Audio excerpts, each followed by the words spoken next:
welcome to our channel. Hope you're all well. Thanks for tuning in. We thought today we'd bring you a bit of a Q&A. We're asked the same questions quite a lot of times, so we thought it would be useful just to go through some of the more common ones. We've got about 10 questions here to answer for you, but if there's anything we've not covered that you would like us to talk about, then please let us know in the comments below. And as always, please do hit that subscribe button. We'll really appreciate your support. Okay, so our first question is, how do you find sites? How do you find campsites? We use mostly apps. There are a couple of apps that are particularly good. Search for Sites and Park for Night. Both are paid apps, but they're minimal. They're like £10 a year. Yeah. The Search for Sites is my personal favourite. Now that lists, we're also members of the Caravan and Motorhome Club and the Camping and Caravan Club. So we have access to a list there of all their sites. Now, both of those come in two types of site. You have the main big campsites, which have all the facilities and all the services, playgrounds, entertainment, that sort of thing. They're not the sort of sites that we like to go to. We like to go to a much smaller site, which is usually a 5-pitch site, known as CS or CL sites. And these are usually on farms or farm shops, or help me out here, just small campsites. Small campsites. Usually farms though, isn't it? Usually rural, usually farms, or associated with somebody's property. Yeah. Oh, you were staying in someone's garden, more or less, yeah, somebody's garden. Nothing wrong with it, absolutely fine. Several hard standing pitches. Yeah.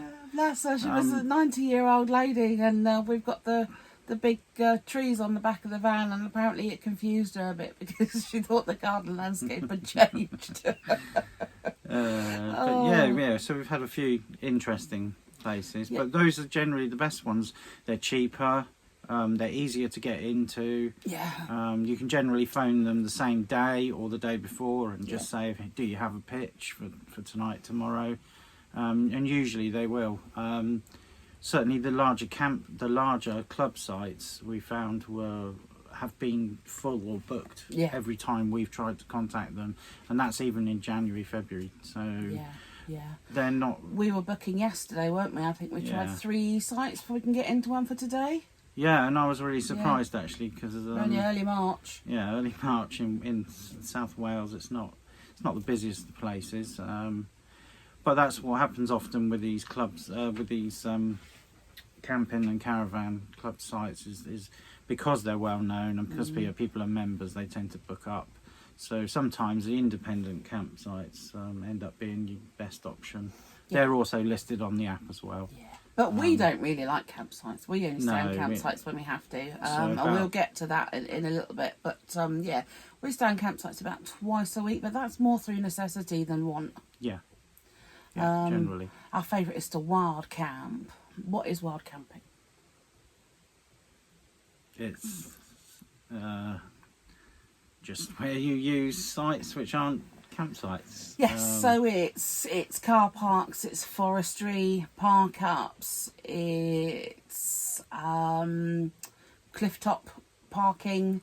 Yeah, sometimes it is just paid car parks. Paid car parks, occasionally it's roadside and laybys. We don't tend to like the roadside and laybys so much because of the dogs. Yeah, and it's a bit noisy. It is a bit noisy, yeah. So in a nutshell, that's how we find our campsites.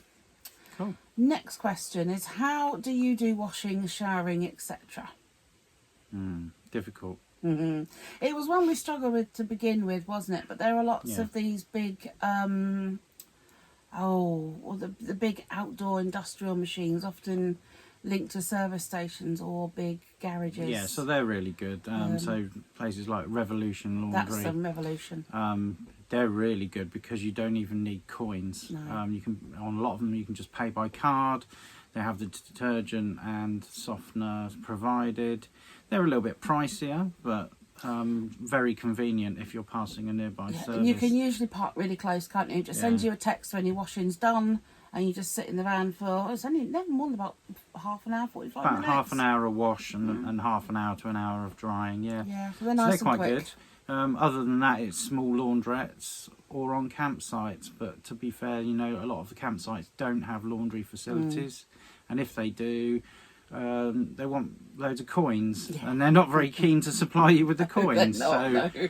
we found it really difficult to have enough pound coins and 20p's. So much so, I went to the post office the week before last, I think, and got £100 of pound coins. I've had enough of this, you said. They thought I was bonkers, but she was like, "You just want loads of pound coins?" And I'm like, "Yes, please. I just want to buy some pound coins so that I can do my laundry." So that will keep us going for a little while. With showering, we do have... No, just don't bother. We do have an onboard shower. However, we can only carry 120 litres of water. Yeah. So as you can imagine, when we need that for washing up and hand washing and cooking and the rest of it... and practically the hot water tank is only about 10 litres. So... you know, with the best will in the world, with boiling hot water, even if you mix it with a cold, you're only going to get a 20-litre shower. So it really is a stand, wet yourself, soap and rinse off. So we don't generally bother with that. We just don't. I think we'll use it more in the summer when we get a bit sweaty, just to quickly rinse off, or if we've got sun lotion on or something. I think we just go minging for a bit and then no. But mostly we do with can split just wash. washes, and we try and shower twice a week. Shower on the campsites. On campsites, but you're a little bit more open to that than I am. I always shower in flip-flops. There's a bit there. Some are lovely, but some I just won't entertain the idea, and I will just flannel wash. There have been a couple of times I'm just like, no way. No, trust me, after a week, I'm getting in that shower.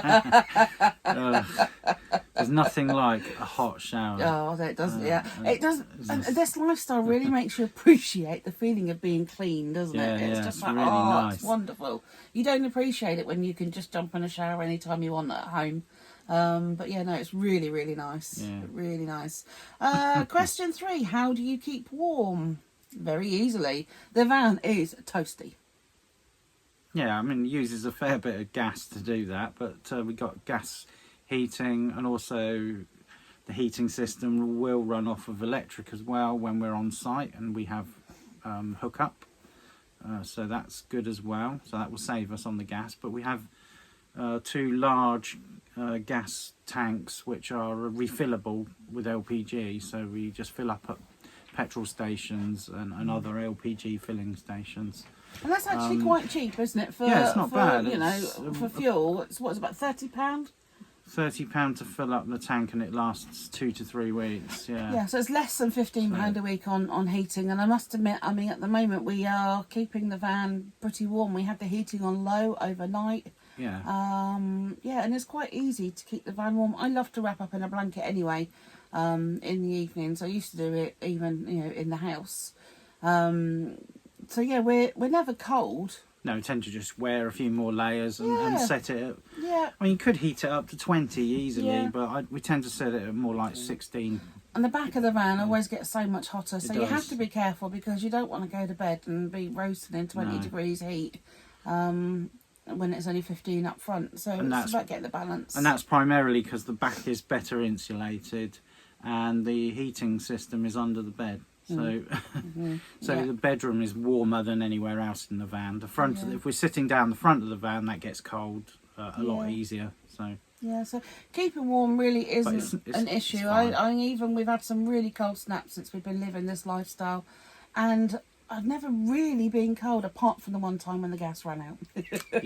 That was a bit different. We're trying to with gas canisters. It's difficult to monitor how much gas you've got left. You just got a pressure meter on each tank, and it's fairly meaningless. We try and keep a note, don't we, to fill up around about I mean, it lasts 2 to 3 weeks, so once we hit that 2-week mark, we try and sort of find somewhere within the next 2-3 days to top up. It tends to run off the first tank, and then I can see when that's empty, and I know we're into the second tank, but it's not easy to judge when that is empty. Yeah. Because it tends to, it looks like it's on half a tank forever, and then all of a sudden it's gone. So yeah, once it's down to about half on the second one, we tend to just go and fill up. Yeah. But that's pretty cheap. The prices vary a lot for that. They do. Yeah, they go from like 60 pence, don't they? To 65, 66 pence up to 80 something. Yeah. A litre. So it's kind of a bit weird. It does vary, but again, there's an app that tells us where the nearest LPGs are, and really that handy. is usually kept up to date, so you know who does and who doesn't have LPG available at that time. So yeah, because you can post the current prices on there, and the last time that so that it keeps all that information for other people to see. So that's quite handy. Yeah. Okay, next question. How do you manage in a small space? Well, many of you know that we have 2 dogs as well, so neither of us are the smallest of people. We've got a huge Great German Shepherd and a lovely fluffy Pomeranian. To start with, it was difficult. We were falling over each other and getting a bit fed up. It took about a month, 6 weeks to really mellow into it, didn't it? Just like moving around each other, and even like the dog learning to get out of the way. And now he's got really good, because you can just say to him, move to the back of the van, move to the front of the van. He's got a better turning circle now than he used to have. Yes. He knows how to turn around in tight spaces now. He's negotiated that. Because he's quite a big, long dog. He is a big boy. He's learned how to reverse and how to turn. Yeah. So. He does really, really well. Really, really well.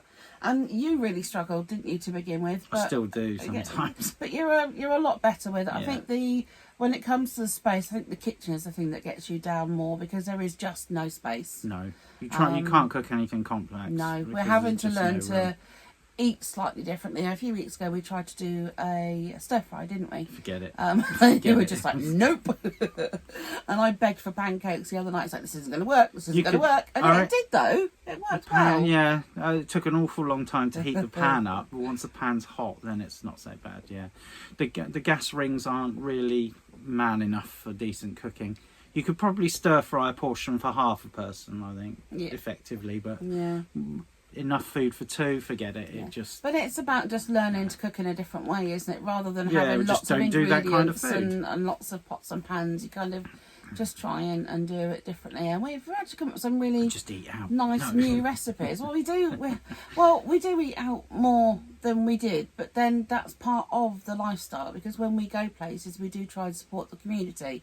And that is sometimes in sort of, getting a lunch or going for breakfast or eating at a pub, or sometimes it is just a matter of using the local shop, buying eggs, cheese, that sort of thing. But when we do stop, we do try and support the local community in some way, and that does often involve food. So hey ho. What's the worst thing about the lifestyle? I would have said the washing, but we seem to have got into a bit of a better routine with that now.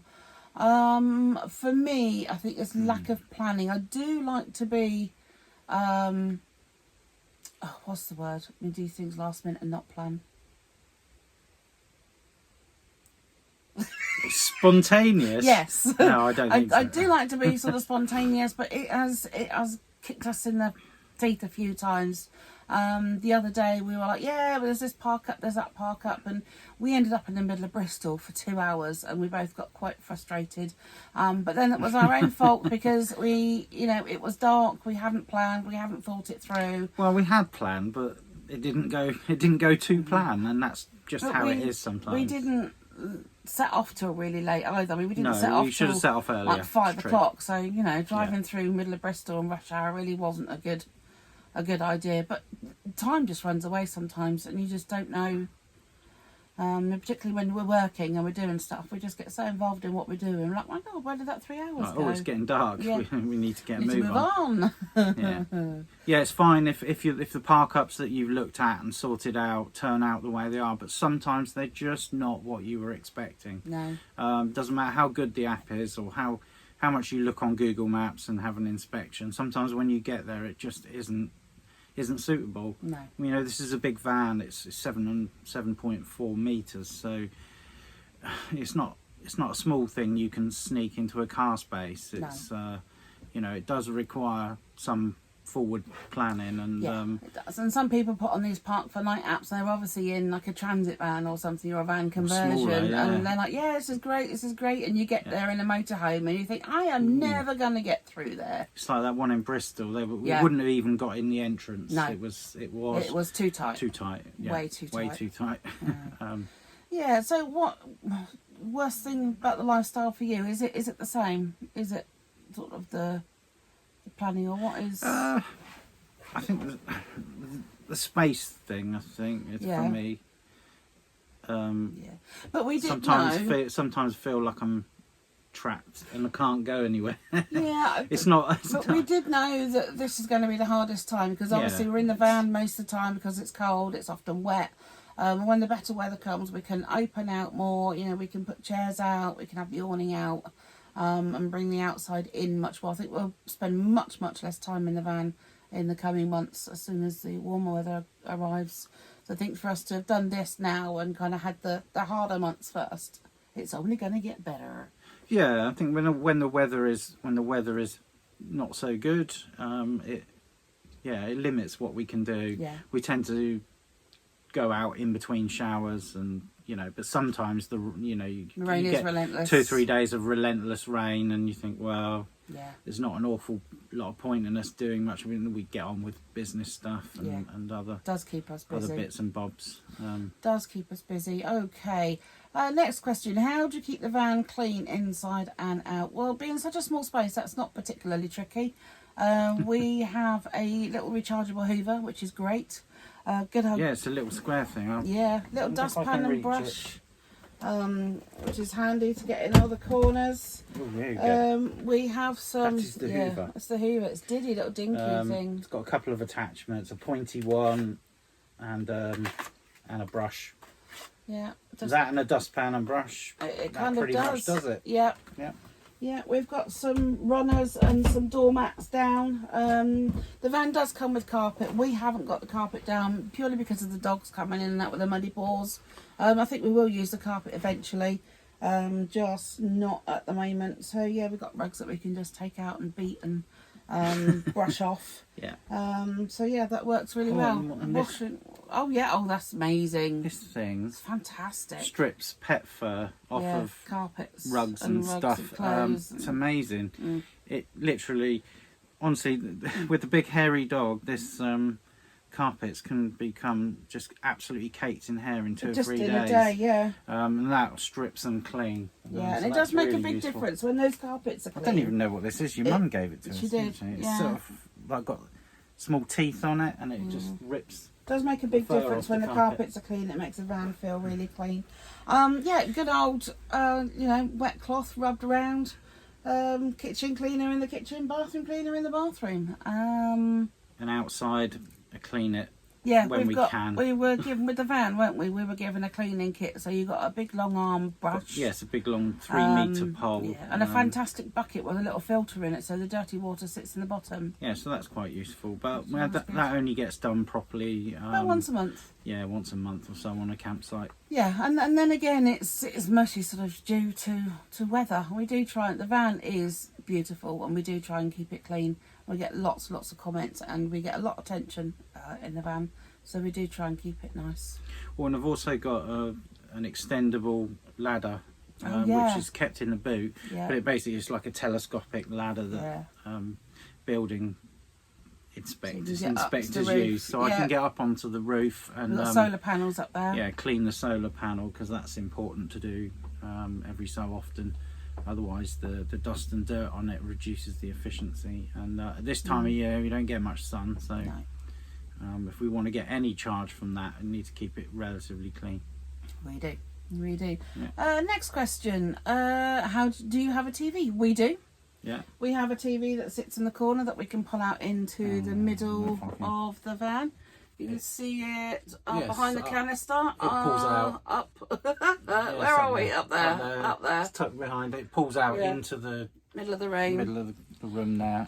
Martin's not a big TV watcher, and it's quite a small telly.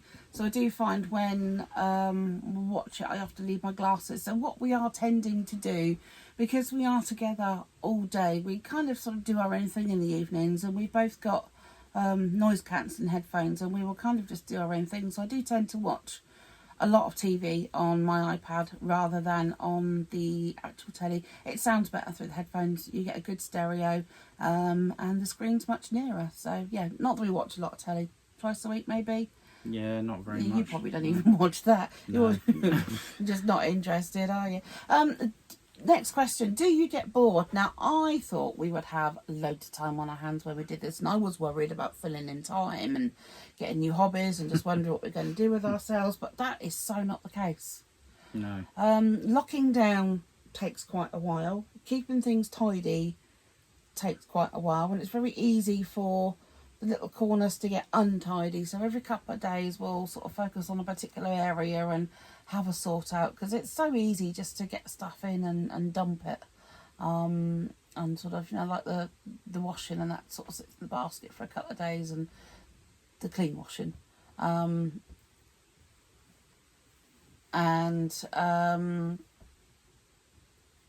gets put down the side of your bed and stuff like that. Everything gets put down the side of my bed, yeah. My side of the bed's just chopped up with everything, you name it. It is, but did we get bored? No, I'd like to. No, you wouldn't like to get bored. I'd like to experience what boredom is. No, there's not enough time. No, there's a lot of planning to do. Well, I certainly spend a lot of time. Journey planning, yeah. Yeah, looking at sites and places we can stay, so that we don't end up constantly disappointed when we get there. Yeah. I spend it. Well, I'll find something on one of the apps, and then I'll actually go onto Google Maps and try and look at it physically to see, like street level or just satellite view and access roads as well, and the roads, yeah, and see how narrow they are. Yeah, and see if people have put reviews on and the sorts of issues that people have put on there before. Yeah, that sort of thing. So, do we get bored? No, absolutely not. No, absolutely not. How do you manage off-site power, etc.? I'll let you cover this one. So we tend to go to a campsite about every 3 days, which means with electric hookup. So that's one of our stipulations. So we'll choose a campsite with electric. Must be able to get rid of all the waste, so the toilet and the grey waste as well. Grey waste is hand washing water, washing up water, yeah, that sort of thing. So, and then the other stuff is brown waste. Or black waste. Black waste, yeah. So 3 days, we can do 3 days off away from a campsite with what we currently have set up here. So we have a leisure battery as well as the main vehicle battery, a solar panel which will charge.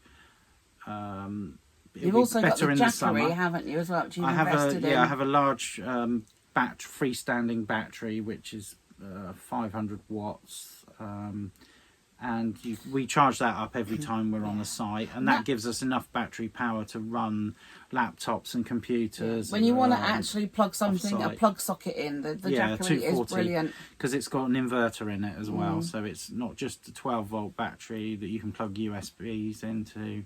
But yeah, it's also got a 240 socket on it, so we can run our normal appliances that are low wattage. But we have got really a USB handy plug, haven't we, for the laptops and stuff? Yeah, so I also got a 12-volt power adapter for the laptops, which has like multiple different end pieces on it, so that it plugs into all of our laptops and other pieces of equipment, and we can run that off of the leisure battery, the 12 volts. And say 3 days we have enough power for the lights, the heating fan, and occasionally the extraction fan, and that works okay. That's about the limit in the winter. Yeah, I suspect in the summer we may be able to do more days than that, because the solar power charging will help. One thing I do really love is, obviously we try not to use too much power overnight, just in case, really. So when we lock down and close all the blinds and curtains, we just have the really low level lights on. I've got some battery operated star lights on the ceiling, and it just gives a really cosy glow. I love our evenings in the van. It's just so cosy and homely, and yeah, I quite look forward to the evenings as much as the days, actually. But provided we tend to move every day, between, like, if we're off site and we're wild camping somewhere, you can't really stay more than one night in general. So not wild camping, no. When you move and you start the engine up and drive, that charges the battery again, so that gives us, you know, enough electric for another night. So yeah, we do usually drive a minimum of an hour a day, don't we, just to make sure that we get a good charge and we move along. We try not to move too far for the dogs. They don't, neither of them particularly like the moving element of travelling. No, don't do so that. no, so we do try and keep that down to an hour if we can. But at least neither of them are travel sick in the van, which is really good. We were slightly worried about that because little Boo was very travel sick in the car. So couldn't get her 3 miles up the road without her being sick, but she's never been sick in the van. No, she tends to drool a bit. She does drool. That's it, really. Yeah, we've got a little waterproof cover because we strap her down on the bed. That sounds brutal. It's not as brutal as that. No, it's a strap across the bed to hold her so she can't move. She's tethered, to the bed, but we have a nice little soft blanket that's also waterproof, that she can sort of dribble on and snuggle into. We don't end up with soppy bed sheets, which is good. Nobody wants that. This last question, I love this last question. Is wild camping not scary? I thought it would be. I was really worried to start with, but we've had very few problems, have we? I mean, we've had some kids mucking about, knocking on the back of the van once. But of course, the beauty of that is all you've got to do is put Max on the lead and step outside the van and there's Garper.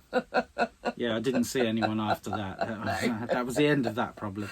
No. There have been a few dodgy places we've parked. One or two. There are some strange people around, and it would seem that dogging is more of a popular pastime than I was ever aware of. We're like, no, close the van up, don't answer the door. Yeah, so as long as you close your van up, lock the doors, and if anyone taps on the door or whatever, you can just safely ignore it.